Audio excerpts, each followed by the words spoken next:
Backstage ब्रॉडकास्टच्या season 2च्या episode number 2 मध्ये तुमच्या सगळ्यांचं खूप खूप मनापासून स्वागत आहे. बॅकस्टेज ब्रॉडकास्ट ही एक माझी कॉन्सेप्ट आहे जी घेऊन मी मागच्या लॉकडाऊनमध्ये आलो होतो, ज्याच्यामध्ये स्टेजच्या पाठीमागे किंवा कॅमेराच्या पाठीमागे काम करणाऱ्या वेगवेगळे डिपार्टमेंट्स बद्दलची इन्फॉर्मेशन नॉर्मल सोप्या भाषेत तुमच्यापर्यंत पोहोचवण्याचा हा छोटासा प्रयत्न आहे. सो पहिला सीझन तुमच्या सगळ्यांमुळे खूप जास्त प्रमाणात चांगला गेला, हिट झाला. सो त्यामुळेच हा दुसरा सीझन घेऊन आलोय तुमच्या सगळ्यांसाठी. भरपूर वेगवेगळे विषय आहेत आणि आज आपण बोलणार आहोत ते प्लेबॅक सिंगिंग याविषयी. आपल्याबरोबर ऋषिकेश रानडे, प्रियांका बर्वे आणि आनंदी जोशी हे तिघजण असणार आहेत आणि आपण त्यांच्याशी गप्पा मारणार आहोत. त्यांच्याकडनं समजून घेणार आहोत सोप्या भाषेमध्ये प्लेबॅक सिंगिंग बद्दलच्या काही गोष्टी. सो तोपर्यंत मी सांगतो, सध्या आम्ही काही मित्र मिळून बॅकस्टेज कनेक्ट नावाची एक वेबसाईट डेव्हलप करण्याचं काम करतोय. त्या वेबसाईट मागचा आमचा उद्देश किंवा मोटिव्ह असा आहे की सेम म्हणलं तसं की पडद्यामागे, कॅमेराच्या मागे वेगवेगळ्या प्रकारचे डिपार्टमेंट्स काम करत असतात आणि अनफॉर्च्युनेटली आपल्याकडे त्यांच्या सगळ्यांसाठीचा असा कुठला तरी एक सिंगल सोलो प्लॅटफॉर्म नाहीये की जिथे गेल्यावरती तुम्ही त्यांचं काम बघू शकाल, त्यांची प्रोफाईल चेक करू शकाल, त्याच्यातून त्यांना काम देऊ शकाल आणि काम घेऊ शकाल. अशा पद्धतीचा कुठलाच प्लॅटफॉर्म आपल्याकडे अवेलेबल नसल्याने आम्ही विचार केला आणि बॅकस्टेज कनेक्ट नावाचा प्लॅटफॉर्म सुरू करण्याचं प्रोसेस स्टार्ट केली आहे आणि पुढच्या काही दिवसात तो प्लॅटफॉर्म तुमच्यापर्यंत सगळ्यांपर्यंत ओपन होईल आणि जे सगळे स्पेसिफिकली टेक्निकल म्हणतो आपण, क्रिएटिव्ह कम टेक्निकल, जे पडद्याच्या मागे किंवा स्क्रीनच्या मागे काम करतात त्या सगळ्या लोकांसाठीचा हा प्लॅटफॉर्म आहे. ऋषिकेशला मी जॉईन करायला रिक्वेस्ट पाठवली आहे, बट अजून त्याला जॉईन नाही करता आलंय. परत एकदा चेक करतो मी. हॅलो सगळ्यांना, गुड इव्हनिंग. अजून कोण जॉईन होत आहे? आय थिंक येस, अशा तऱ्हेने ऋषिकेश आलेला आहे. हाय तेजा. हाय केशा. हाय ऋषिकेश. आम्ही सगळे हाय. त्याला प्रेमाने केशा म्हणतो. आणि वेलकम. मी सगळ्यांनाच हाय म्हणतो. आणि म्हणजे माझं आणि तेजस मध्ये आमचं रिलेशन अनेक वर्षांपूर्वीच असल्यामुळे आम्ही एकमेकाला तेजा आणि तो मला केशा असं आम्ही असेच संबोधत राहू तुमच्या समोर. क्या बात आहे. येस, वा वा. हाय हॅलो सगळ्यांना, hi. Good hello. Evening. Yes, so आपण जास्त वेळ न घालवता आपल्या प्रश्नांच्या सेशनला सुरुवात करूयात. मी काही रॅन्डम ऑर्डरमध्ये प्रश्न विचारीन, कोणालाही फ्रंट करून पहिल्यांदा प्रश्न सुरू होईल. त्याच्यावरती तुम्हाला सगळ्यांना काय वाटतंय ते आपण हळूहळू गप्पा मारत त्याच्यातून उलगडत राहूया. ओके, येस, सो आपण सुरू करूयात. येस, सो मला सगळ्यात पहिल्यांदा खूप बेसिक विचारायचंय की ज्यांना माहिती नसतं त्यांच्याबद्दल, की प्लेबॅक सिंगिंग मध्ये कुठल्या कुठल्या प्रकारच्या कुठल्या कुठल्या गाण्याचे प्रकार येतात की ज्याच्यामध्ये तुम्ही म्हणजे फिल्मसाठी असेल किंवा अजून पण वेगळ्या कुठल्या गोष्टीसाठी असतं का? ऋषिकेश, तुझ्यापासून सुरुवात करूया. एक्झॅक्ट. मला तू म्हणलास असं वाटतं की प्लेबॅक सिंगिंग मध्ये खूप फॅक्टर्स आहेत. म्हणजे आता तर ते एवढं ब्रॉड झालंय सगळं की फक्त फिल्म असं नाही. म्हणजे आता म्हणजे फिल्मचेच प्रकार असतील, शॉर्ट फिल्म असेल. बेसिकली प्लेबॅक काय की जिथे आम्ही गायलेलो आहोत पण पडद्यावर कुठल्या कॅरेक्टरसाठी असेल किंवा एखाद्या सिच्युएशनसाठी असेल, फिल्म असेल, शॉर्ट फिल्म्स असतील किंवा ऍड्स असतील, ह्या सगळ्या प्रकारांसाठी जे गायलं जातं ते मला असं वाटतं की it is playback singing. Yes, म्हणजे थोडक्यात आपण म्हणतो नेहमी तसं की माझा ह्या प्रोजेक्टसाठी मी प्लेबॅक दिलाय. सो कारण की बऱ्याच लोकांना असं वाटतं की ज्यांनी मला पण मेसेज केला की प्लेबॅक सिंगिंग म्हणजे फक्त तुम्ही चित्रपटाबद्दल बोलणार का? सो त्याच्यासाठीचा सॉर्ट ऑफ हा पहिला प्रश्न होता. तेजस, आता एकाने कोणते दिलं होतं ते पण करेक्ट आहे. मी तुझा जो प्रश्न होता त्याला की आता अॅनिमेशनसाठी व्हॉइसेस दिले जातात किंवा सिंगल साठी सुद्धा असेल की जिथे स्क्रीनवर मी नाहीये किंवा आमच्यातलं कोण नाहीये पण आम्ही त्या कॅरेक्टर्सना आवाज दिलाय, तर ते पण मला वाटतं की प्लेबॅक सिंगिंग आहेच आहे. म्हणजे त्या ह्याच्यामध्ये बरोबर फिल्म असं जे आपण म्हणलं जातं तसं नाही. ह्या सगळ्या कॅटेगरीज स्टुडिओत रेकॉर्ड केलं जाणाऱ्या प्रत्येक प्रकारचं म्युझिक मला वाटतं त्याच्या ह्याच्यात. ओके, सो आता ह्याच्यासाठीचं महत्वाचं म्हणजे की जे बॅकबोन आहे, तुम्ही रियाज कसा करता? आनंदी, तुझ्यापासून ऐकायला आवडेल आम्हाला. रियाज म्हणजे पहिलं तुमचं साधन जे आहे ते तुम्ही घेऊन जन्माला आलाय ते म्हणजे तुमचा आवाज, तुमचा गळा.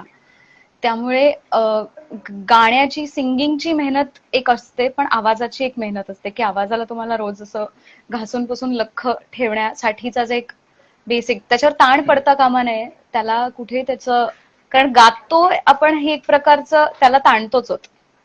त्यामुळे तुमचं रेस्ट ऑफ द जे रुटीन आहे, खाणं पिणं असेल, बोलणं असेल, ट्रॅव्हलिंग, स्ट्रेस, झोप, ह्या गोष्टी खूप मॅटर करतात. जेवढ्या वेळा आपण गात नाही त्याच्या उरलेल्या सगळ्या गोष्टी पण प्रचंड मॅटर करतात.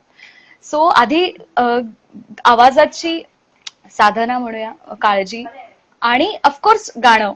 आणि गाण्याचं मला वाटतं एक ऐकणं त्यातलं हे जवळजवळ 100% जास्त ऐकणं आहे. कारण तुमचं जो काही इनपुट आहे तो तुमच्या आउटपुटमध्ये येणार आहे. त्यामुळे मेन रियाज आहे सगळ्या प्रकारचं ऐकणं म्युझिक. क्लासिकल कोणताही प्रकार हा वर्ज्य असता कामा नये असं मला वाटतं. कोणत्याही प्रकारचं संगीत हे वर्ज्य असता कामा नये.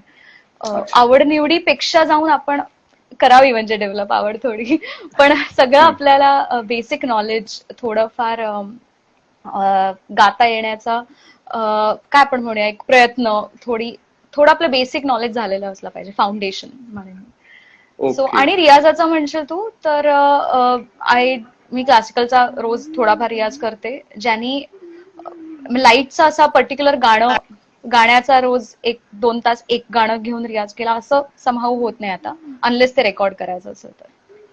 ओके. ऋषिकेश, तुला काय वाटतं? किंवा पिऊ, आता तू गेली होतीस परत तुझ्यासाठी, तू रियाज कसा करतेस याच्याबद्दल सांगू शकशील का?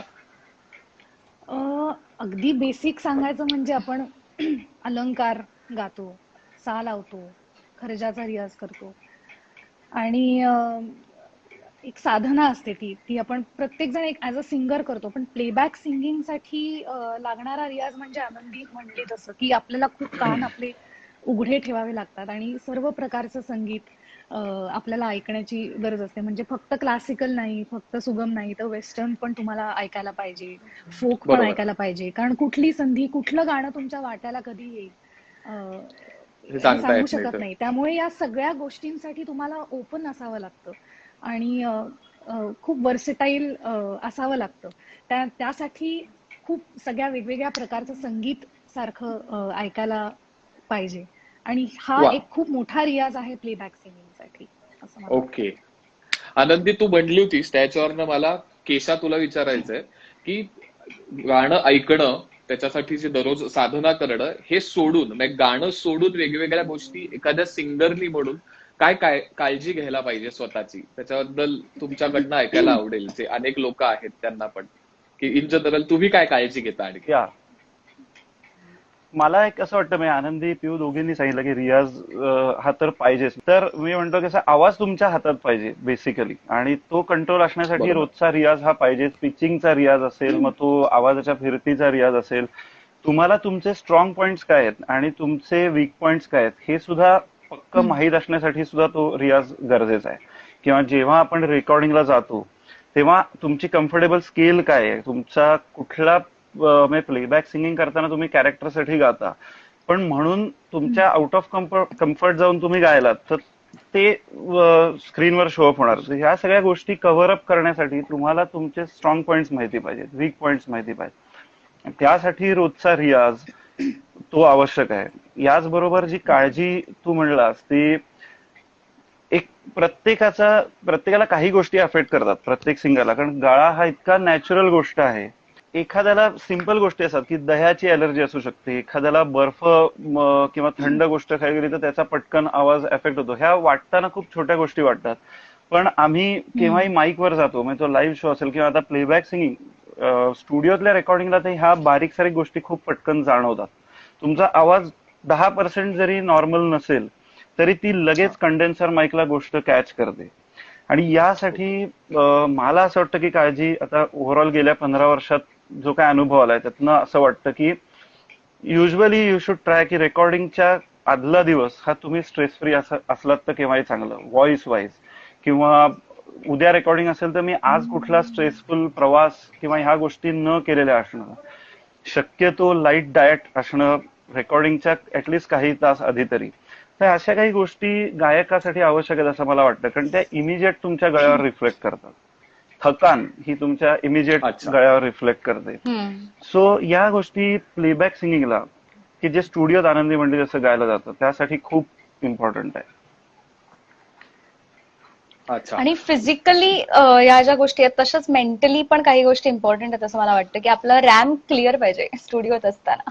आपलं डोकं हो. पूर्ण, कारण आपण खूप लिमिटेड आवर्स, लिटरली आवरली रेटवर चाललेली असते ती गोष्ट. Exactly, correct studio correct. वगैरे, त्यामुळे तिथे बरोबर तुमचं आहे. म्हणजे स्पीड खूप महत्वाचं आहे. या तुम्ही बॅगेज घेऊन नाही फुल आलं पाहिजे फोकस. कोणत्याही गोष्टीचं. करेक्ट आहे, कारण आपल्याला आनंदी म्हणली ते खूप महत्वाचा पॉईंट आहे. कारण तुम्ही जर धावपळीत असाल, तुम्ही काहीतरी लोडवर घेऊन आलेला असाल स्टुडिओत, तर ते तुमच्या गाण्यावर मेंटली लगेच एफेक्ट करतं. So all these things are very important. म्हणजे आपण पटकन म्हणतो की अरे नाही, उद्या रेकॉर्डिंग आहे, चल ठीक आहे, उद्या आहे ना, मी आज I can just chill out आणि उद्या डायरेक्ट जाऊन मी गाईन. तर तेवढं इझी ती गोष्ट नसते. म्हणजे हे खूप छोटे छोटे फॅक्टर्स असतात की जे लॉंग टर्म, एक 25-30 वर्षाचं करिअर म्हणलं तर हा. कुठल्याही गायकांनी लक्षात घेतले पाहिजे. मला असं त्याच्यासाठी लक्षात वाटतं घ्या. At the same time Rishikesh आनंदी म्हणले तसं की तुम्ही रेकॉर्डिंगच्या आधी, म्हणजे ऋषिकेश म्हणला तसं झोप झाली पाहिजे, थकान नसली पाहिजे, की एक विचार असतो बॅक ऑफ द माइंड की आता हा उद्या आपल्याला गायचंय. पण ऍट द सेम टाइम आपण त्याचा ओव्हर थिंकिंग पण करून नाही चालत, कारण तसं केल्याने सुद्धा त्या स्टुडिओमध्ये गेल्यानंतर 1.5 तासाच्या काळात ते गाणं फसू शकतं, कारण तुम्ही खूप बापरे. Stress okay. घेतला असेल, खूप ओव्हर थिंक. म्हणजे एक एक बॅलन्स कुठेतरी तुम्हाला कायम साधता आलं. साधायला लागतो त्या गोष्टीचा. बरोबर. बापरे. ओके. पण आता तू विचारतोयस तसं मला तुमच्या सगळ्यांच्या बोलण्यातून जाणवतं की स्टुडिओमध्ये रेकॉर्डिंग करण्याच्या दृष्टीने बऱ्याच लोकांना प्रश्न असतो की प्लेबॅक सिंगिंग म्हणजे स्टुडिओमध्ये रेकॉर्ड करणारं गाणं किंवा लाईव्ह एखाद्या इव्हेंटमध्ये किंवा शो मध्ये परफॉर्म करणारं गाणं, तर हे सेमच असतं का? म्हणजे तुम्ही सेमच परफॉर्म करता का त्याच्यात काही फरक असतो? ऋषिकेश. नाही, मला असं वाटतं की त्यात फरक आहे. याचं कारण की हे सगळा फोकस पण बदलतो, त्याचं पर्पज बदललेलं असतं दोन्ही ठिकाणी गातानाचं. लाईव्हला गाताना कसं आहे की तुम्हाला समोर तुमचा ऑडियन्स आहे आणि तो म्हणजे दोन्ही आहे की ऑडिओ अँड व्हिज्युअल दोन्ही मीडियम्स मध्ये तुम्हाला तो पाहतोय, ऐकतोय.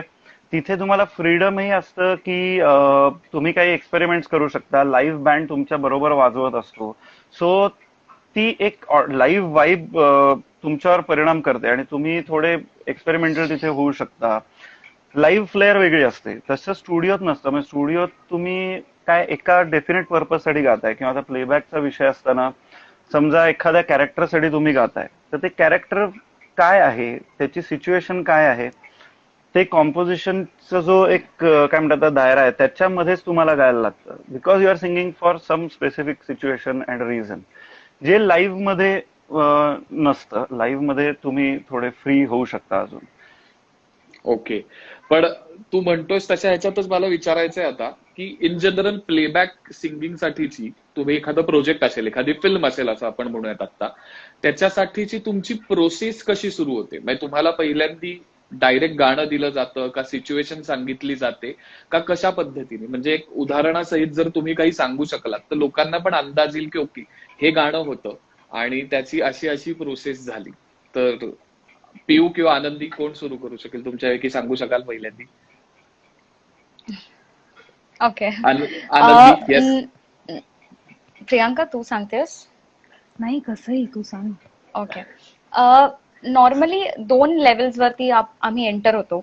एक म्हणजे अगदी सुरुवातीपासनं, की जिथे आपण स्क्रॅच लेवल पासनं आपण म्हणूया की त्याच्यात इन आहोत, की आपल्याला माहितीये की आपण हे गाणं गाणार आहोत किंवा नाही गाणार आहोत. हे दोन्ही ऑप्शन्स इकडे आहेत. पण बेसिकली सो तुम्हाला सिच्युएशन माहितीये, ते अगदी ट्यून बनतीये तेव्हापासून तुम्ही बेसिक त्याचं गायलेलं आहात स्क्रॅच. सो तुम्ही शब्द जरी नसले तरी तुम्ही ती चाल रेकॉर्ड केलेली आहे एकदा, म्हणजे एकदा तुमच्या गळ्यावरनं ओके. गेलंय ते गाणं थोडक्यात. अच्छा. त्याच्यानंतर शब्द म्हणजे जस्ट फॉर द रेफरन्स, की ज्याच्यावर ट्रॅक पुढे बनणार असतो, शब्द लिहिले जाणार असतात स्कॅनिंगसाठी. ते सगळं झाल्यानंतर फायनली बेसिक किंवा पूर्ण ट्रॅकचं कम्प्लिशन नंतर आपण स्टुडिओत ते गाणं रेकॉर्ड करतो. आणि तुम्ही या प्रोसेसमध्ये पूर्ण असल्यामुळे तुम्हाला सगळं माहितीये, कॅरेक्टर माहितीये, तुम्हाला शब्द माहितीयेत, सगळे घडले गेलेले प्रत्येक पायरीवरचे बदल माहितीयेत. तुम्ही पूर्णपणे ऍज इफ त्या कंपोजर एवढे इन आहात या सगळ्या प्रोसेसमध्ये. और दुसरी अशी प्रोसेस असते की तुम्हाला गाणं क्यूट ट्रॅक मिळतो व्हॉट्सअपवर, ईमेलवर. तुम्ही ते अच्छा. तुमचं गाणं बसवता आणि तुम्ही ते डायरेक्ट स्टुडिओत गाता. आणि यात अच्छा. दोन्हीपेक्षा एक वेगळी तिसरी एक पद्धत जी काही कंपोजर्स बरोबर अजूनही केली जाते मी म्हणेन, आणि जुन्या काळी तर हीच बेसिक पद्धत होती, ती म्हणजे रिहर्सल, जी मला वाटतं खूप इम्पॉर्टंट आहे आणि ज्याने खूप फरक पडतो रेकॉर्डिंगमध्ये. आता अशोक पत्कींबरोबर अनेकदा बऱ्याच वर्षांपूर्वीपासून मी ती शाळा कॉलेजमध्ये असल्यापासून मी काही रेकॉर्डिंग्स केली आणि मला आठवतं 1-2 दिवस आधी ते माहीमला त्यांच्या घरी रिहर्सल असायची. जो काही पार्ट असायचा ते मला कॅसेट आधी, तेव्हा कॅसेट्स होते, तेव्हा व्हॉट्सअप वगैरे काही नव्हतं. ते काहीतरी पाठवायचे किंवा 2 दिवस आधी त्यांच्याकडनं शिकायचं, ते रेकॉर्ड करून घ्यायचं, पण काही साधन नसायचं. पुन्हा डायरेक्ट स्टुडिओतच ते आपल्याला रेकॉर्ड करायचं असायचं. सो असं पण. आणि मला वाटतं आता हे नाट्यसंगीत बेस्ड जेवढे प्रोजेक्ट्स होत आहेत सध्या, की जिथे एक लाईव्ह सिंगिंगचं थोडं फॅक्टर खूप इम्पॉर्टंट आहे त्यात, की तुम्ही असं एक एक लाईन नाही गात त्याच्यात, आय बिलीव्ह. त्या ठिकाणी तर पूर्णपणे रिहर्सल ओरिएंटेड हे आहे, असं मला वाटतं. अच्छा. ऋषिकेश, तुला ऍड करायचं काही याच्यामध्ये, किंवा मला म्हणावं नाही लागेल की नाही, मी जनरल विचारत होतो की जसं आनंदी आता म्हणली, तर त्या प्रोसेसमध्ये कंपोजर, डिरेक्टर किंवा त्या प्रोजेक्टचा सगळे तुम्ही एकत्र बसून जनरली, म्हणजे तो एक जो काय 2-3 टाईप आहेत त्याच्यातला एखादा भाग, की हो. तुम्हाला कॅरेक्टर समजावून सांगितलं जातं का, कथा सांगितली जाते का, किंवा फिल्मचं शूटिंग ऑलरेडी कम्प्लीट झालेलं असतं आणि मग तुम्ही त्यानुसार गाणं करता, का गाणं आधी रेकॉर्ड होतं आणि मग त्याच्यावरती व्हिडिओ शूट केला जातो? आनंदीने बऱ्याच गोष्टी कव्हर केल्या, बट बरोबरच आहे की हल्ली बरेच वेळा असं आहे की ह्या दोन्ही तिन्ही जे फॅक्टर्स त्यांनी सांगितले त्यातलं आता वेळ हा फॅक्टर खूप इम्पॉर्टंट झालेला असल्यामुळे रिहर्सल ऑफकोर्स आम्ही केव्हाही प्रिफर करू की आधी जर करायला मिळाली तर, कारण तुम्हाला गाणं ते माहीत होतं, तुम्ही त्याच्यावर 1-2 दिवस विचार करू शकता की मी काय त्याच्यात ऍडिशन देऊ शकतो, कुठे त्याच्यात उपज येऊ शकते. पण प्रत्येक वेळेला तसा चान्स मिळत नाही. कधी कधी डिमांड अशी असते की कॉम्पोजरची इच्छा असूनही त्याला तसे मुभा नसते की तो आम्हाला वेळ देऊ शकेल, आधी ट्यून पाठवू शकेल. बरेच वेळा स्टुडिओत आम्ही जाऊन डायरेक्ट तिथे ती ट्यून ऐकतो आणि चल आपल्याला 2 तासात आता गाणं करून पाठवायचंय, आज शूट मिक्स जाणार आहे, परवापासून शूट चालू आहे. अशी खूप वेळा सिच्युएशन असते की ज्याला कोणाचाच अच्छा. इलाज नसतो, म्हणजे काही असं करू कधी शकत कधी नाही. होतं. आणि राईट, आणि बरेच वेळा गाणं आधी रेकॉर्ड होतं, म्हणजे मग त्याच्यावर शूट होणार आहे अशीच बरेच वेळा गोष्ट असते. ओके. कधी कधी असं असतं की स्क्रॅच कोणीतरी गाऊन ठेवलेलं असतं, मॉन्टाज सॉंग्स जे असतात की जिथे लिपसिंक नाहीये. आता लिपसिंक हा प्रकार खूप कमी झालाय बरोबर. आणि हा. मॉन्टाज सॉंग्स, बॅकग्राऊंड सॉंग्सच खूप असतात. त्या केसमध्ये असं होतं की गाणं ट्रॅक रेकॉर्ड झालेला असतो, त्याच्यावर एक शूट मिक्सला कोणतरी वेगळं गायलेलं आहे, आता तुम्हाला फक्त ते गायचंय. तिथे लिपसिंग हा काय बार नसल्यामुळे मग तुम्ही थोडं जरी बदलून गायलात तरी तेवढं फ्रीडम असतं. सो अशा ओके. वेगवेगळ्या सिच्युएशन असतात, आनंदी म्हणाली तसं. ओके. आणि बरं, रेकॉर्डिंग स्टुडिओमध्ये तुम्ही जे गाताय ते गाणं जसंच्या तसं आम्हाला फायनलला ऐकू येतं का त्याच्यावरती काम केलेलं असतं? म्हणजे लोकांना अजून तुम्ही काही सोप्या भाषेत सांगू शकलात कोणी तर. पियू? येऊ काय बोल. हो, त्याच्यावर म्हणजे जशी प्रोसेस असते, रेकॉर्ड होतं गाणं, त्याच्यानंतर वेगवेगळी इन्स्ट्रुमेंट्स, लाईव्ह इन्स्ट्रुमेंट्स समज त्या गाण्यामध्ये असतील, फ्लूट असेल, सतार असेल, हार्मोनियम असेल, तबला, हे सगळं भरलं जातं. कधी कधी असं होतं की अरेंजमेंट थोडी पूर्ण झालेली नसते, पूर्ण ट्रॅक झालेला नसतो. मीनवाईल ते सगळं आमच्या गाण्यानंतर भरलं जातं आणि अच्छा. त्याच्यानंतर त्या गाण्याचं मिक्सिंग होतं. मिक्सिंग नंतर मास्टरिंग होतं आणि त्याच्यामध्ये त्या सुद्धा गोष्टी खूप जास्त काय म्हणू महत्वाच्या आहेत. आणि आपल्याकडे आता इतके चांगले साऊंड इंजिनियर्स आहेत आणि त्यांचाही रोल खूप जास्त महत्वाचा आहे. म्हणजे आपल्याला ते गाणं कसं ऐकायला यायला पाहिजे, कॅसेटवर प्ले केलं आणि मोठ्या सिस्टीमवर जर प्ले केलं तर त्याला काय, म्हणजे त्या खूप टेक्निकॅलिटीज मध्ये मला पण नाही बोलता येणार, पण अशा सगळ्या भागांमधनं ते गाणं जातं. म्हणजे कॅसेटवर त्या ह्याच्यावर सुद्धा प्ले करून त्याची क्वालिटी ऐकली जाते आणि मोठ्या ओके. सिस्टीमवर आपल्या स्टुडिओमध्ये सुद्धा ते ऐकलं जातं. सो अशा वेगवेगळ्या लेवल्स मधून ते गाणं जातं. त्याला चांगलं चकाचक काय म्हणू, थोडा मेकअप केला जातो. आणि त्याच्यानंतर ते गाणं आपल्यासाठी ऐकायला रेडी होतं असं मी म्हणेन.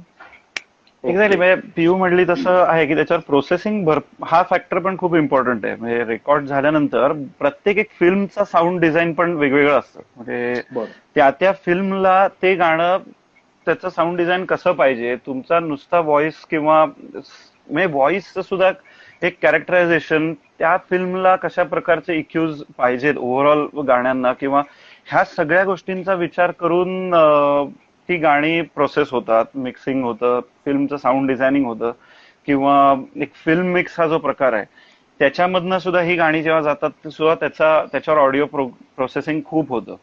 सो आम्ही रेकॉर्ड करतो तेव्हाचा व्हॉइस आणि with full arrangement, with full sound design, film mix, ती गाणी खूप वेगळी ऐकू येतात.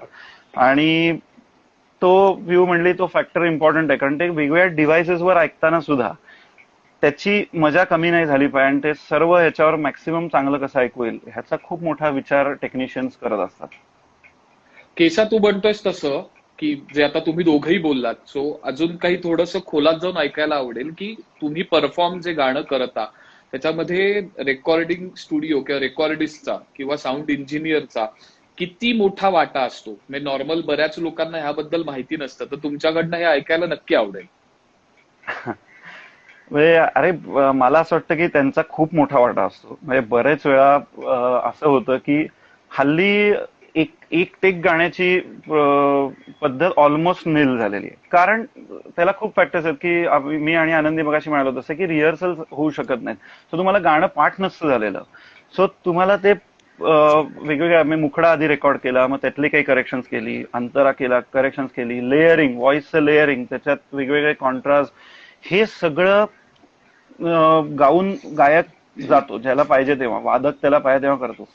पण ते एका वेळेला झालंय असा फील जे आणण्याचं काम आहे ते हे टेक्निशियन्स ऑफकोर्स करत असतात. किंवा गायकांना सांभाळून घेणं, गायकांना बरेच वेळा काय होतं की ही इतकी नॅचरल गोष्ट आहे की एखादा हेडफोन मिक्स तुम्हाला नीट मिळाला नसेल, किंवा तुमचा त्या दिवशी शिअरली कॉन्सन्ट्रेशन लेवल कमी जास्त असेल, त्यांनी सुद्धा टेकमध्ये फरक पडलेला असतो. तेव्हा तुमचं पिचिंगचं एखाद दिवशी खूप चांगला गाणारा किंवा गाणारी गायिका सुद्धा तिला वेळ लागतो. ते रिझल्ट मध्ये थोडासा फरक पडलेला असतो, पण त्याच्यावर नंतर काम होऊन किंवा त्या गायक गायिकेमध्ये काय चांगले बेस्ट पॉइंट्स आहेत तसा त्याला रेकॉर्ड करताना सुद्धा इनपुट चांगलं असेल तर त्याचं नंतर प्रोसेसिंग चांगलं होऊ शकतं. तर ते इनपुट चांगलं येण्यासाठी सुद्धा स्टुडिओजमध्ये हे टेक्निशियन्स खूप मदत करतात की तुम्हाला कसा मिक्स एखाद्याला प्रिफर करतो टेकला, कुठला माईक कुठल्या गायकासाठी चांगला इनपुट घेतो, ह्या सगळ्या गोष्टींचा विचार करून बरेच वेळा रेकॉर्ड केलं जातं.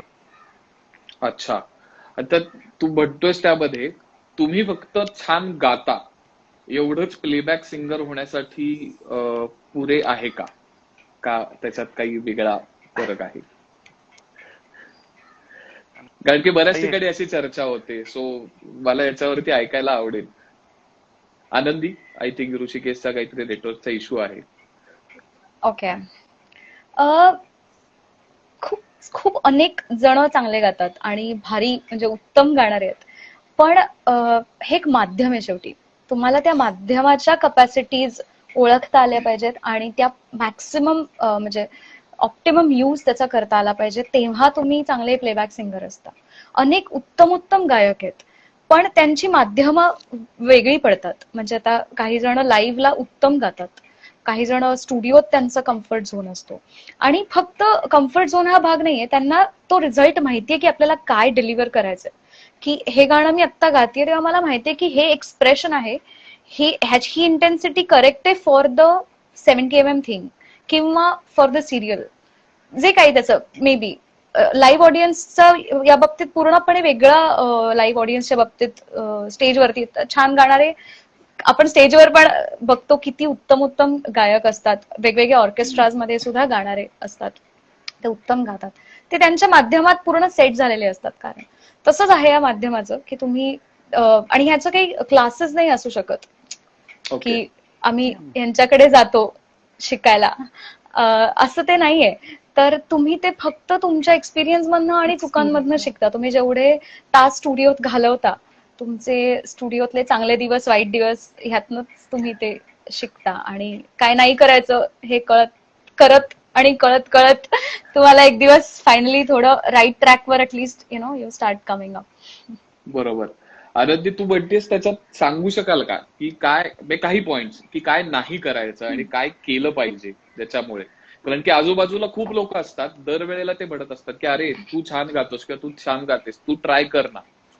पण तू ते थिन लाईन असते जसं तुम्ही म्हणलात त्याच्यामध्ये. सो कोणी त्याच्याबद्दल बोलू शकेल का? Do's and don'ts type. एक डेफिनेटली डूज मी सांगू शकते. ते म्हणजे ना, तुम्ही तुमचा आवाज खूप एक्सप्लोअर करायचा. म्हणजे आवाज अशी गोष्ट नाहीये की आहे तशी प्रत्येक ठिकाणी मी त्याचं ऍप्लिकेशन सेम आहे, असं नाहीये ते. ज्याला आपण तराशना म्हणतो, की त्यात कोणती गोष्ट मला आज प्रोजेक्ट करायची आहे, दाखवायची आहे, कोणती गोष्ट नाही दाखवायची आहे. कारण म्हणजे साधं व्हॉइस मध्ये सुद्धा क्लिनिंग, आता जसं मगाशी ऋषिकेश सांगत होता की इंजिनियरचं केवढं काम असतं. व्हॉइसेस मध्ये एक नॅचरल विसल असते, काही काही पर्टिक्युलर फ्रिक्वेन्सीजना ती काढावी लागते, जे आपल्याला लाईव्ह ह्याच्यात आपल्याला ऐकू पण येणार. इंजिनियर्सना आय एम शुअर ती त्यांना कुठूनही ऐकू येत असेल, प्रत्येक सिंगरची कोणत्या फ्रिक्वेन्सीला ती ऐकू येते. तर ह्या खूप मायनर गोष्टी असतात. पण सो आवाज एक्सप्लोअर करणं, की तुम्हाला तुमचा आवाज आवडतो ह्याच्या पलीकडे जाऊन तो त्याचा परिणाम काय होतोय एखाद्या त्या शब्दांच्या दृष्टीने, त्या चालीच्या दृष्टीने, त्याचं साऊंड वाईज तो अजून काय बेटर साऊंड होऊ शकतो. की एखादी गोष्ट मला वर पडतीये, मला गायला उंच होतीये म्हणून मी आवाज चोरतीये समजा, पण मग ते ऐकूनही चांगलं येते. तर हा विचार जणू काही माझ्या व्यतिरिक्त 4 माणसं ऐकतात अशा विचार करून करून आपण आपलं गाणं लिटरली घरी रेकॉर्ड करून करून ऐकून ते रिफाइनमेंट करायला पाहिजे फॉर शुअर. ओके.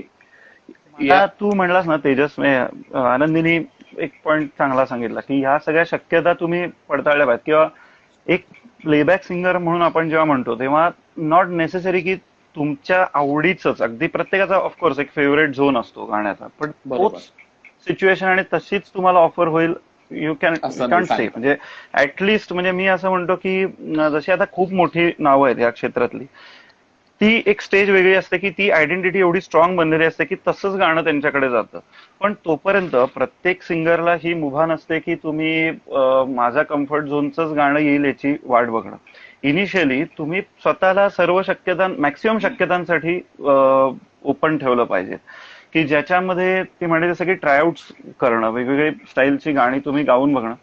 मला अशोकजींचं एक खूप वाक्य आठवतं. मी त्यांच्याकडे रेकॉर्डिंग स्क्रॅच सुरुवातीला गायला जायचो, खूप अनुभव मिळाला.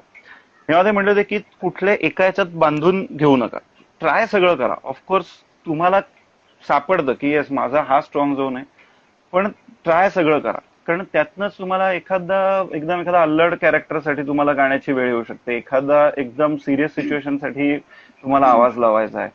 तर या सगळ्या शक्यता तुमच्या आवाजात आहेत का, त्याच्या मॅक्सिमम ऑप्शनसाठी तुम्ही स्वतःला मोल्ड करणं हा एक डूज मधला पार्ट झाला. त्याचबरोबर मला जे पर्सनल मत असं आहे की अगदी व्हर्सेटाईल प्रत्येक जण पाहिजेच असं मला वाटत नाही. म्हणजे तो एक व्हर्सेटाईल नाहीये म्हणजे एक गुन्हा वाटतो कधी कधी काय की ह्याच्यात आपल्याकडे, की अरे व्हर्सेटाईल नाहीये तो किंवा व्हर्सेटाईल नाही ती. नॉट नेसेसरी की प्रत्येक कलाकारा व्हर्सेटाईल पाहिजे.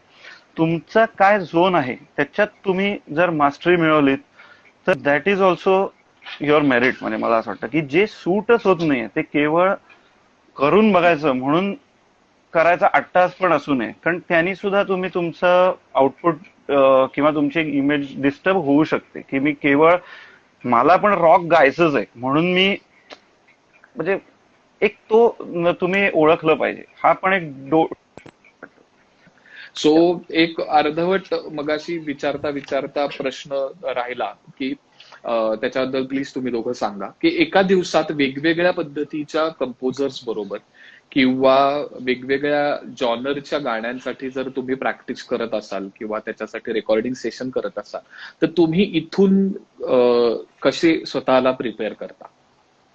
ऋषिकेश. येस, मगाशी मी तुला म्हटलं तसं की कधी कधी अशी वेळ येते की अगदी मल्टिपल वेगवेगळ्या कॉम्पोजर्स कडे एकाच दिवशी 2-3 गाणी गायची आहेत. पण ऑफकोर्स तेव्हा चॅलेंजेस असे असतात की वेगवेगळा संगीतकार म्हटलं की त्यांच्या तुम्हाला रेकॉर्ड करून घेण्याच्या अपेक्षा पण वेगवेगळ्या पद्धतीने असतात. काही जणांना खूप फास्ट तुम्ही टेक डिलिव्हर करणं अपेक्षित असतं आणि मग त्यामुळे किंवा काही जणांना असंही असतं की जसं गाणं हाय व्यू की जसं गाणं त्यांनी कॉम्पोजिशन शिकवलेलं आहे त्याच्या फार बाहेर गेलेलं काही जणांना आवडत नाही. म्हणजे दे आर खूप प्रिटी क्लिअर की त्यांना काय पाहिजे आणि तेवढंच तुम्ही गा असे काही अपेक्षा असते. सो ते जाणून घ्यायला लागतं की बाबा नाही यांची टेंडन्सी अशी आहे, सो त्या याच्यात तुम्हाला गायला लागतं. तिथूनच समजा तुम्हाला दुसरं त्या दिवशी गायचं असेल आणि तो कॉम्पोजर तुम्हाला फ्रीडम देणारा असू शकतो, मग प्रश्न नसतो, कारण तो तुमच्यावर थोडं सोडतो की तुम्ही ठीक आहे तुमच्या पद्धतीने वर्कआउट करा. पण तिथे परत तुमचा आनंदी म्हणली तसं माइंड फ्रेश ठेवणं हा चॅलेंज असतो, कारण तुम्ही एक वेगळं गाणं गाऊन आलेले असता. इमिजिएटली दुसरीकडे जाऊन ते ग्रास्प करून आधीचं मी गाऊन थकलोय हे रिझन नाही तुम्ही देऊ शकत, कारण ते गाणं पण तेवढंच नीट व्हायला पाहिजे. बरोबर. तिथल्या कॉम्पोजरला ह्याला शब्दांना न्याय तेवढाच दिला पाहिजे. सो अशा वेळेला तो एक कंपार्टमेंट करणं खूप आवश्यक असतं डोक्यात, की आधीचं झालं आता त्यातनं बाहेर या तुम्ही, काय वॉट एव्हर, एक चहा घ्या, कॉफी घ्या, वॉट एव्हर, आणि focus on the next one. So ह्या गोष्टी करायला लागतात करायला वेगवेगळ्या लागतात. लोकांबरोबर एकाच दिवशी काम करताना. ओके. हे हाय पियू, वेलकम बॅक. फायनली तू हाय, जॉईन झाली आहेस. फायनली. हो ना. येस.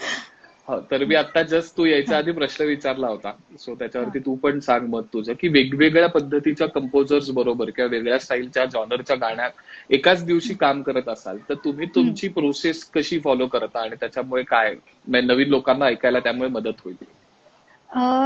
ऋषिकेश म्हणला तसं म्हणजे ते कंपोजरवर खूप डिपेंड करतं. फॉर एक्झाम्पल मला आठवतं एक दिवस मी एका दिवशी 3 गाणी रेकॉर्ड केली होती.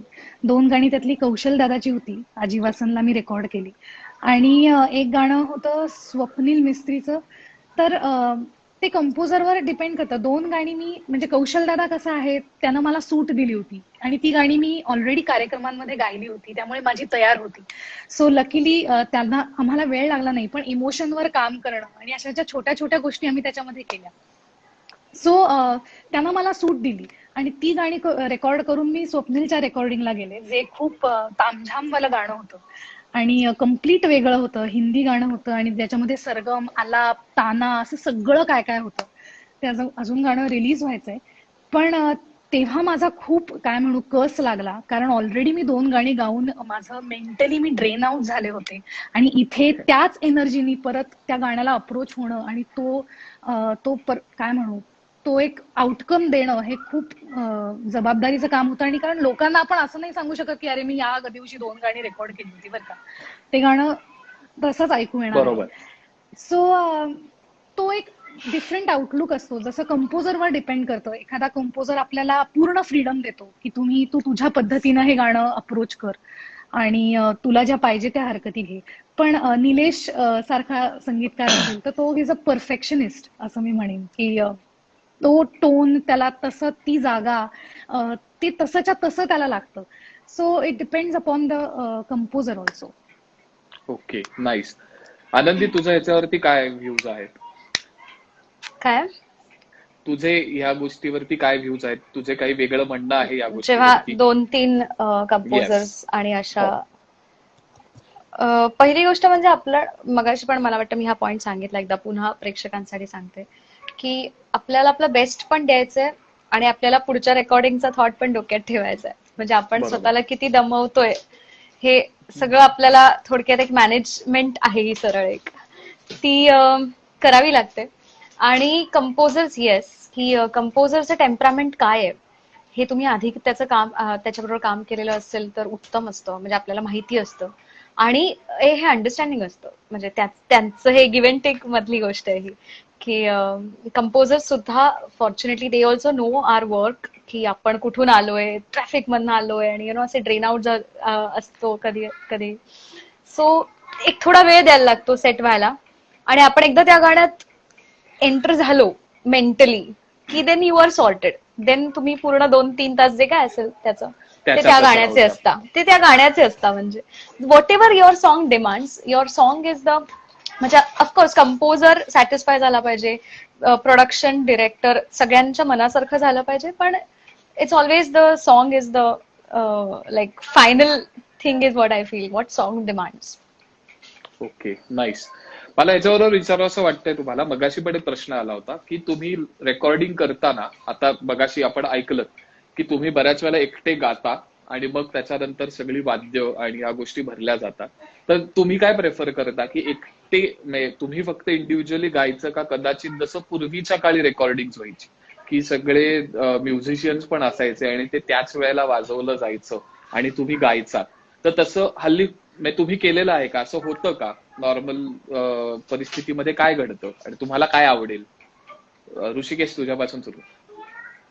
तशी हे बघ, त्याच्यात मला काय वाटतं की आपण मगाशी एक थोडा स्पर्श केला होता या पॉइंटला, की रिहर्सल जर होणार असेल, म्हणजे एखादं आपल्याला गाणं गायचंय ऑल टुगेदर, एक टेक करायचं आहे विथ म्युझिशियन्स आणि सिंगर बरोबर. एकत्र पूर्वीसारखा, तर पूर्वी अशा प्रकाराला रिहर्सल्स खूप व्हायच्या, कारण त्याशिवाय ते होणार नाही. म्हणजे जर ऑल टुगेदर टेक करायचं असेल तर सगळ्यांना ते गाणं बायहार्ट झालं पाहिजे, तर ते एका वेळेला इफेक्टिव्ह टेक तुम्हाला मिळू शकतो. सो डेफिनेटली जर असं होऊ शकलं की जर एक 4 तरी रिहर्सल सगळ्यांच्या एकत्र एखाद्या गाण्याच्या होऊ शकणार असतील, तर ओके. नक्कीच आवडेल की ऑल टुगेदर रेकॉर्ड केलं. कारण त्याला काय होतं, मग तुम्ही लाईव्ह सिंगिंग करताना शो मध्ये तसा एक वॉर्म आणि फील तुम्हाला तिथे ऍक्च्युअली गाताना मिळू शकतो, की तुमच्या बरोबरच तिथे म्युझिशियन्स बसलेत. तो जो लाईव्ह साऊंड मिळतो तुम्ही गाताना, ते it will feel like as if you are performing live on stage, किंवा तो एक मिळेल. कारण रिहर्सल जर मिळाल्या तर तसं करायला आवडेल नक्की ऑल टुगेदर, पण अदरवाईज दुसऱ्या या आजच्या पद्धतीला अडॅप्ट करायलाच पाहिजे to give your best result. की जो ट्रॅक आहे त्याला, हा मग त्याच्यात एक मात्र आहे की जर जेवढा ट्रॅक काम झालेला ट्रॅक तुम्हाला टेकच्या वेळेला मिळेल ना, ते मग नक्की प्रिफर करू. कारण मग तुम्हाला तेवढं सगळी हार्मनी असेल, त्याचे रिदम, आता रिदमचा जर झालेला असेल तर तुम्ही तो कानात ऐकून त्या अँगलनी तुमच्या गाण्यातही फरक पडतो. नुसतं अच्छा. क्लिक आणि हार्मनी दिली आणि कधी कधी टेक घ्यायला लागतो त्या रिझल्ट मध्ये, आणि फुल ट्रॅक तुम्हाला जर मिळाला रेडी गायला, तर डेफिनेटली त्याचा फरक खूप चांगला पडतो रेकॉर्ड ओके, करताना. क्या बात आहे. पियू, याच्यावर तुला ऍड करायचंय काही? नाही, मी 100% सहमत आहे. म्हणजे सगळ्याच गायकांना हे प्रिफर्ड असतं की ट्रॅक पूर्ण झालेला असेल तर तो गायला, म्हणजे गाताना आम्हाला ती मजा येते.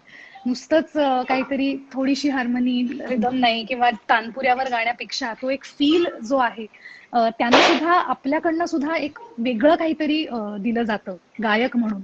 सो पूर्ण ट्रॅक झालेला असेल तर नक्कीच मजा येते. आणि जसं तू म्हणलास लाईव्ह म्युझिशियन सोबत, तर मला असं वाटतं आता फिजिकली आपण या ज्या काळात आहोत ते आता शक्य नाही.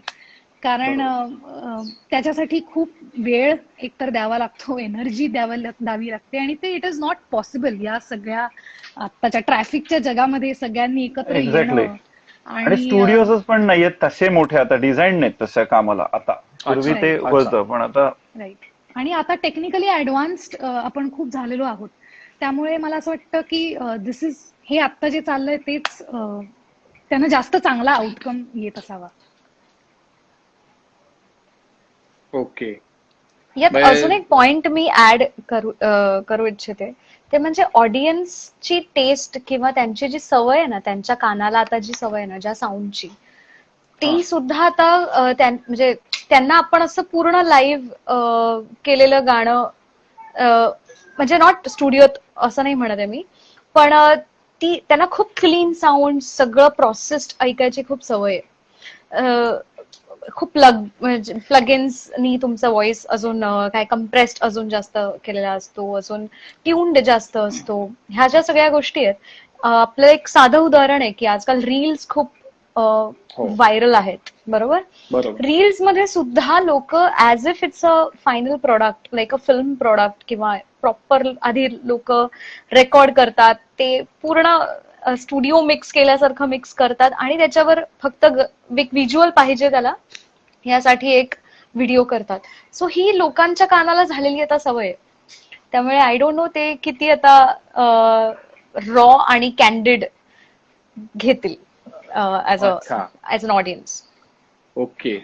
सो तू हे म्हणतेस, त्याचबरोबर एक प्रश्न आला होता, वंदना कुलकर्णींनी विचारला होता, तो इंटरेस्टिंग आहे, जो बऱ्याच वेळेला तुम्हाला विचारला गेला असेल, की वेगवेगळ्या भाषांमधली गाणी गाताना किंवा ऐकताना त्याच्यासाठी तुम्ही त्या भाषेचा अभ्यास करता का पर्टिक्युलरली त्या गाण्याचं इमोशन आणि ते शब्द समजून घेऊन त्या पद्धतीने ते प्रेझेंट करता? पिऊ? आता मी राजस्थानी भाषेमध्ये, मारवाडी भाषेमध्ये काही गाणी गायली आहेत. तमिळमध्ये 1-2 गाणी गायली आहेत. मला असं वाटतं भाषा समजून घेणं म्हणजे भाषा आपण टेक्निकली अख्खी शिकू नाही शकत. बरोबर. इट इज इम्पॉसिबल आणि गरज पण नाही. म्हणजे मला नाही वाटत की वेगवेगळ्या भाषांमध्ये गाणी गायला आपण ती भाषा शिकली पाहिजे. बरोबर.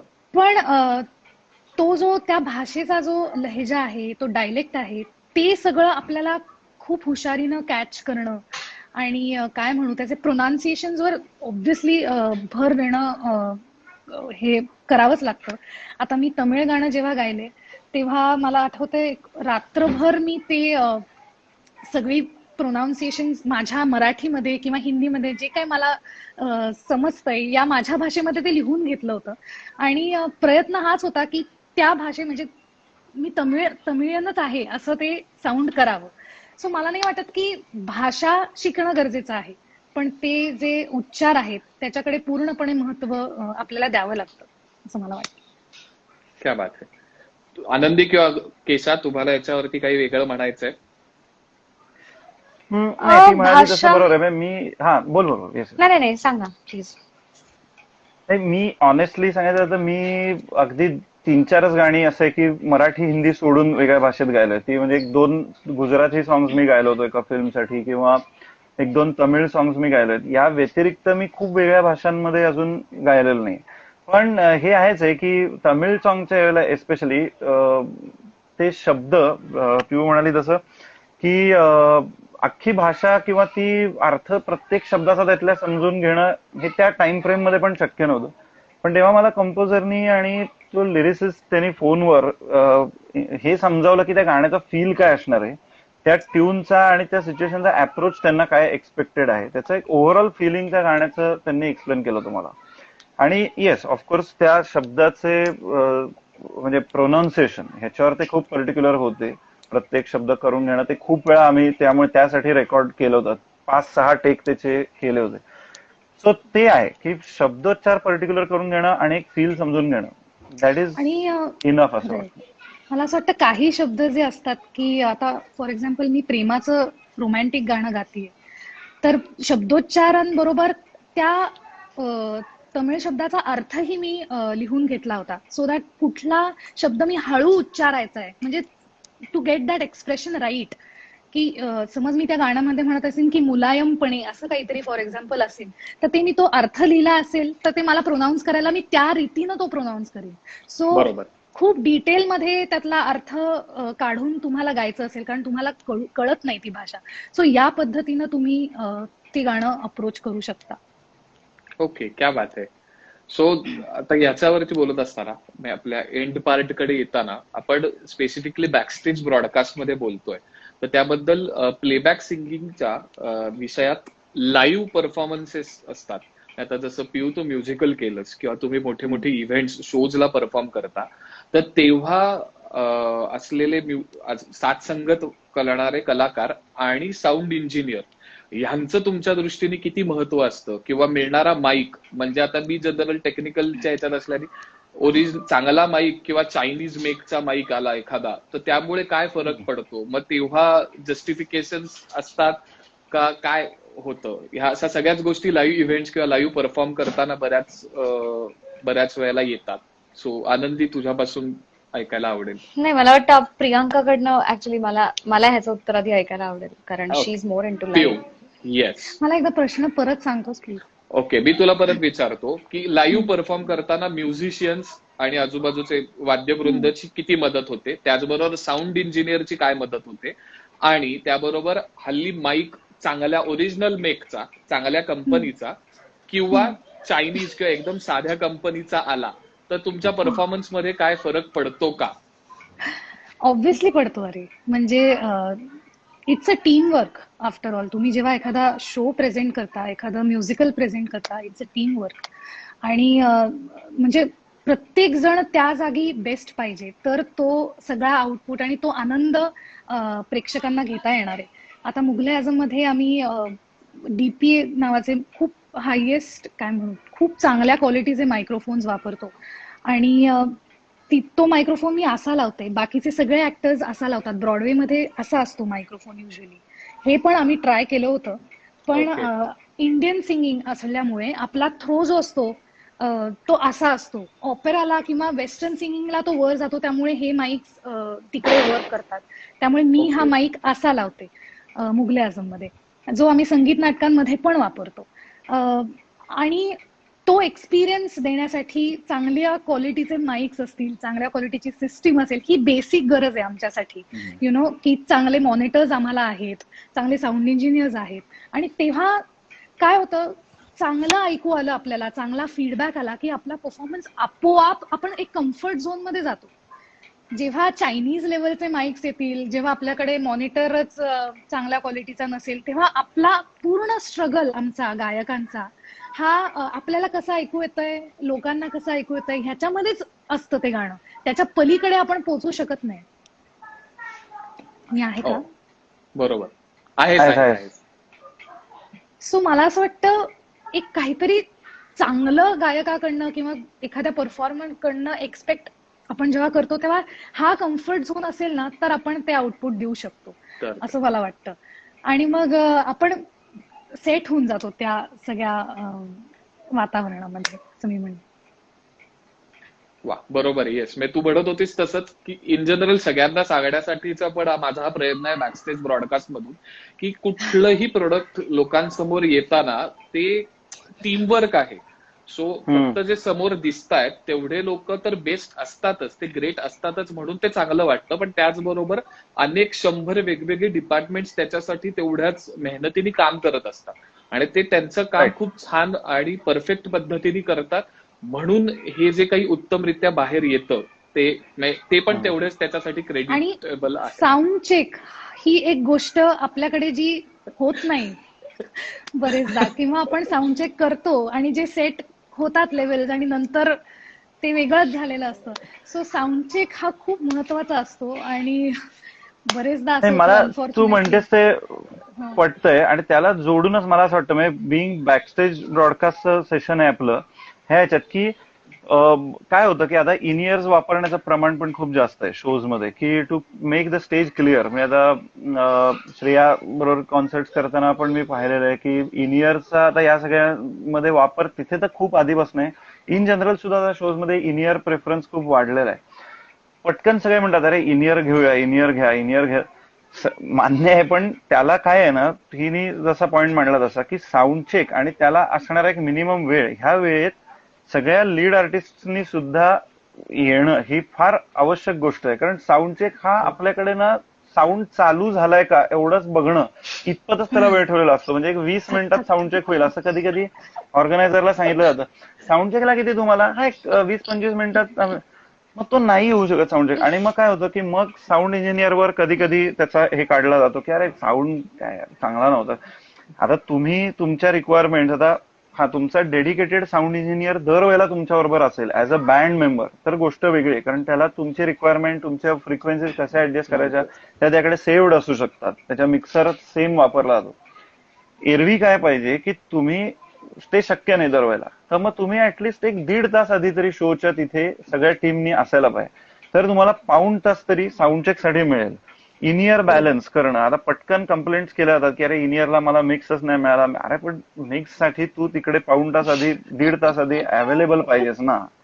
हॅव टू बी दॅट खूपच पेशंट. महत्वाचे की मुद्दे. ही गोष्ट फार आवश्यक आहे की तर ती साऊंड इंजिनियर्सना आणि तुमच्या सगळ्या टीमला वेळ मिळेल तो, आणि मग ते आउटपुट आपण ऑडियन्सला चांगलं देणार आहोत. सो ही फार आवश्यक गोष्ट आहे की साऊंड चेक. बिहू म्हणली ते बरोबर आहे की साऊंड चेक हा शो एवढाच इम्पॉर्टंट गोष्ट आहे, कारण तर तो शो पुढे चांगला होणार आहे. Yes, Yes. There are budget constraints in it, की व्हेन्यूला एकाच दिवशी 4 शो असतात. आता थिएटर असेल तर आपल्याकडे मध्ये 2 शोच्या मध्ये 1.5 तास वेळ असतो. पण यातनं काहीतरी मार्ग काढण्याचा प्रयत्न तरी केला पाहिजे की what best can be done in the available resources. बरोबर. हा एक पॉइंट फार सगळ्यांनी समजून घ्यायला पाहिजे, म्हणजे ऑनस्टेज आर्टिस्टनी सुद्धा. अगदीच आहे. तू म्हणतोस तसं साऊंड चेक जेवढा महत्वाचा आहे त्याचा थोडा आजूबाजूला किंवा खालोखाल महत्वाचा आता बऱ्याच वेळेला आपण इतके शोज एकत्र केलेले आहेत तुला माहित, की ते छान व्हिज्युअल दिसण्यासाठी आम्ही ऍज अ लाईट डिझायनर म्हणून काही मार्किंग्स करून देतो, काही जागा स्पेसिफाय करून देतो की तुम्ही तिथे या आणि प्लीज तिथे येऊन गा. आमचं काही नाहीये, तुम्हीच छान दिसणार आहात. पण अनफॉर्च्युनेटली त्या मला पिऊला अनेक वेळेला आपले शोज आठवतील. तू आम्हाला सांगायचंस की अरे बाबा तू लाईट चुकीचा घेताय, इकडे थांबायचं. एक्झॅक्टली, तू महत्वाचं आहे. बोल बोल.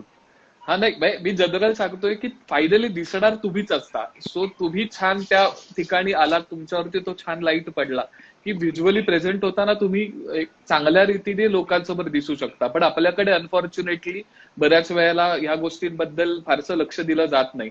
आणि अनेक लोक असं काही सांगितलं की हा मार्क आहे, सो तुम्ही जर एकटे असाल तर इथे थांबा, दोघं असेल तर असं थांबा.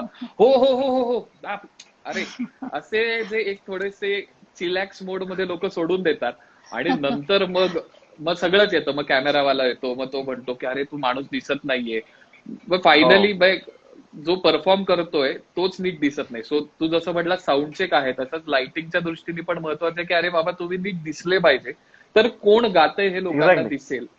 सो तो म्हणजे पण एक महत्वाचा प्रोडक्शन मुद्दा. म्हणून त्याचा विचार केला पाहिजे. आपल्या प्रॉडक्ट म्हणजे जे शो आपण करतो, प्रत्येकाने जो एक प्रोडक्शन म्हणून विचार केला ना, तर ओव्हरऑल सगळ्याच ह्याची क्वालिटी वाढण्यात त्याची मदत होऊ शकते. म्हणजे येस, बरोबर. पण आता आपण मगाशी बरेच प्रश्न घेतले आणि आता शेवट करताना मला असं वाटतं की मधलं एक आपलं IGTV लाईव्ह नाही स्टोअर झालेलं, त्याच्यात अनफॉर्च्युनेटली तुम्ही दोघांनी सुंदर परफॉर्म केलं, बट ते आय थिंक नाही स्टोअर होऊ शकलं. तर मला असं वाटतं की आता तिघही आहात, तर तुमच्या तिघांकडनं छोटं छोटं काहीतरी आम्हाला सगळ्यांना ऐकायला आवडेल. सो कोण सुरू करताय तुम्ही सांगा. आता मगाशी पिऊ नव्हती, तर पिऊ तुझ्यापासून सुरू करायचं का? तू काहीतरी छान गाऊन दाखवशील का? नक्की. काय गाऊ? तुला जे आवडेल ते, तुला जे वाटेल. लोक थांबली आहेत गेले 6 वाजल्यापासून. प्लेबॅक सिंगिंगचा विषय आहे आणि आत्ताच ऋषिकेश आणि आनंदीनी आनंद घना गायला, तर मी आनंदी गोपाळ म्हणलं वाटा वाटा गाईन.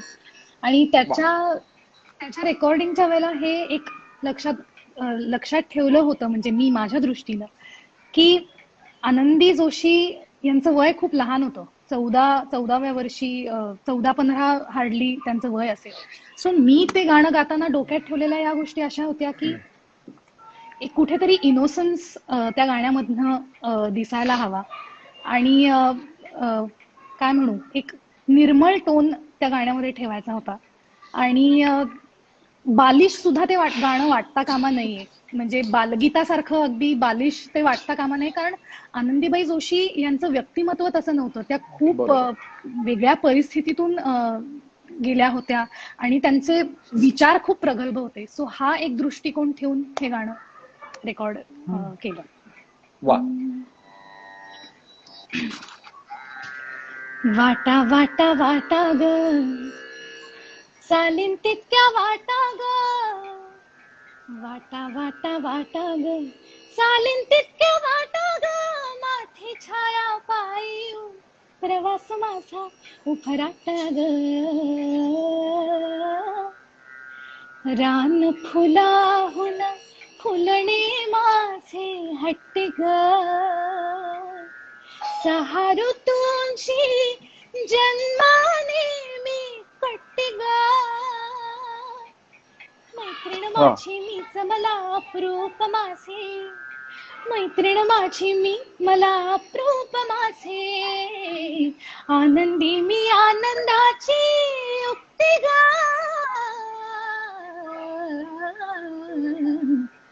दर्या दर्या दर्या ग, उरात 100 लाटा ग, दर्या दर्या दर्या ग, उरात 100 लाटा ग, लख लख मोती माझ्यात कसा मी वेचू आटा ग, वाटा वाटा वाटा ग, चालेन तितक्या वाटा ग, माथी छाया पायी प्रवास माझा उफराटा ग. क्या बात आहे. वा वा वा वा वा. आनंदी, आता तू काही प्रेझेंट कर का? तुम्ही दोघं परत आनंद गणा म्हणता?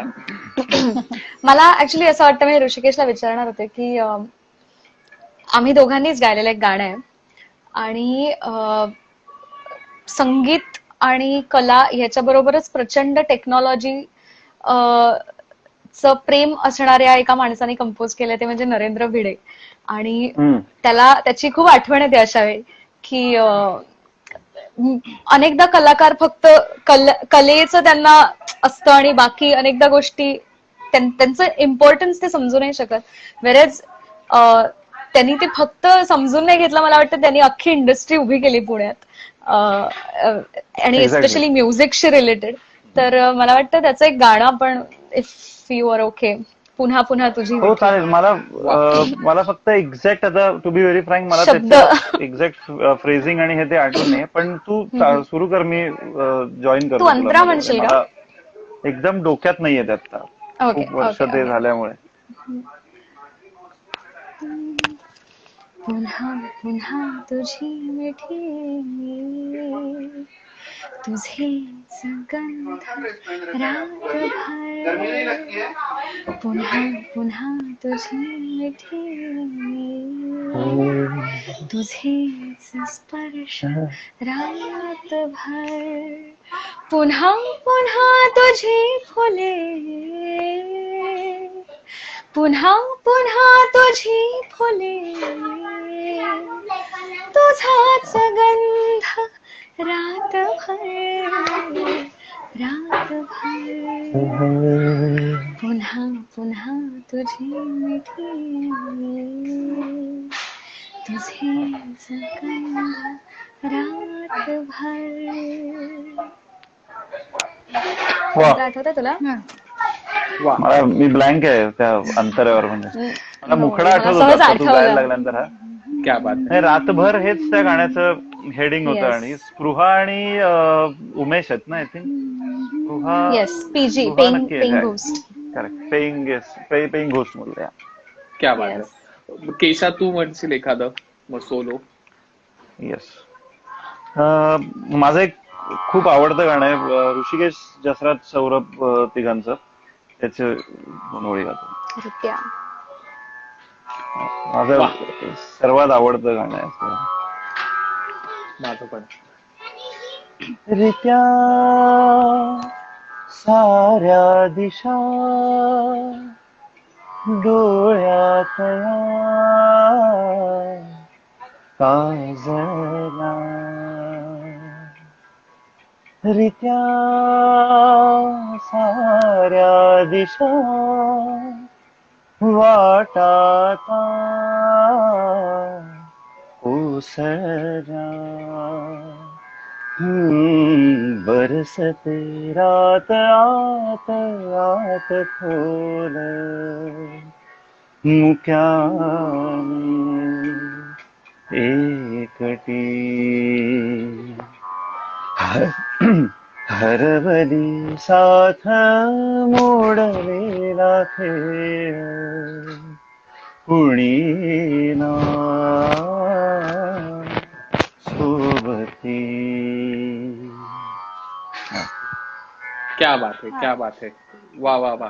सो अशा तऱ्हेने बऱ्याच अडचणींवर मात करून आपण आपल्या आजच्या सेशनचे जे आपले प्रश्न होते किंवा ऑडियन्सचे प्रश्न होते ते घ्यायचा प्रयत्न केलेला आहे. सो आता याच बरोबर ह्याच्या पुढच्या सेशन मध्ये शनिवारी संध्याकाळी 6 वाजता ऍक्टर्स अँड बॅकस्टेज ह्या विषयावरती ऋषिकेश तानपुरा बंद कर. केसा तानपुरा बंद कर. हा सॉरी, या येस. वा. सो आता म्हटलं तसं की आता पुढच्या शनिवारी संध्याकाळी 6 वाजता इन्स्टा लाईव्ह असणार आहे, ज्याच्यात ऍक्टर्स आणि बॅकस्टेज याच्यामध्ये अमेय वाघ, सिद्धार्थ चांदेकर आणि ललित प्रभाकर यांच्याबरोबर आपण गप्पा मारणार आहोत. आणि रविवारी दुपारी 1 वाजता फेसबुक लाईव्ह असणार आहे, ज्याच्यामध्ये असोसिएट डिरेक्टर्स हा सब्जेक्ट असणार आहे, की ज्याच्यामध्ये फिल्म प्रोसेसच्या विषयी आणि असोसिएट डिरेक्टर्सच्या कामाविषयी आपण बोलणार आहोत. सो आणि म्हटलं तसं की एक छोटंसं पटकन इंट्रो देतो. आम्ही बॅकस्टेज कनेक्ट नावाची एक वेबसाईट करण्याचं काम करतोय, जी मी आणि माझे काही मित्र मिळून आम्ही डेव्हलप करतोय. स्टेजच्या मागे किंवा कॅमेराच्या मागे वेगवेगळ्या पद्धतीच्या कॅटेगरीज काम करतात, तर त्या सगळ्यांना एका ठिकाणी एका प्लॅटफॉर्मवरती आणायचा आणि त्या प्रत्येक जणांचा त्यांचं प्रोफाईल क्रिएट करता येण्यासाठीच हा एक प्रयत्न आहे. कारण की अनफॉर्च्युनेटली आपल्याकडे असा कुठल्याही पद्धतीचा प्लॅटफॉर्म नाहीये. सो ही वेबसाईट सगळ्यांसाठी फ्री असणार आहे आणि पुढच्या साधारण एक 15-20 दिवसात ती लाईव्ह पण होईल. सो ह्याच्याद्वारे छोट्यातल्या छोट्या गावापासून ते मोठ्यातल्या मोठ्या शहरापर्यंत काम करणाऱ्या वेगवेगळ्या टेक्निकल फील्डचे असणाऱ्या लोकांना एकाच प्लॅटफॉर्मवरती येता येईल. त्यांचं काम त्यांच्या प्रोफाईल थ्रू बघता येईल, लोकांना काम देता येईल, लोकांना काम मागता येईल. ह्याच्यामुळे टेक्निकल लोकांची सोशल कम्युनिटी तयार होईल आणि त्याच्यामुळे आपल्याला चांगला फायदा होऊ शकेल. सो परत एकदा तुमच्या तिघांचं खूप खूप आभार. तुम्ही इथे आलात आणि ह्या सगळ्या टेक्निकल डिफिकल्टीवरती मात करून आपण हे सेशन 2 भागात 3-4 आय थिंक भागांमध्ये का होईना पण कम्प्लीट केलं. सो नक्की हे सगळे एकत्र करून त्याचा एक नीट IGTV व्हिडिओ मी नक्की अपलोड करीन लवकरात लवकर. सो वन्स अगेन तुम्हाला खूप थँक्यू आणि नक्की फॉलो करा.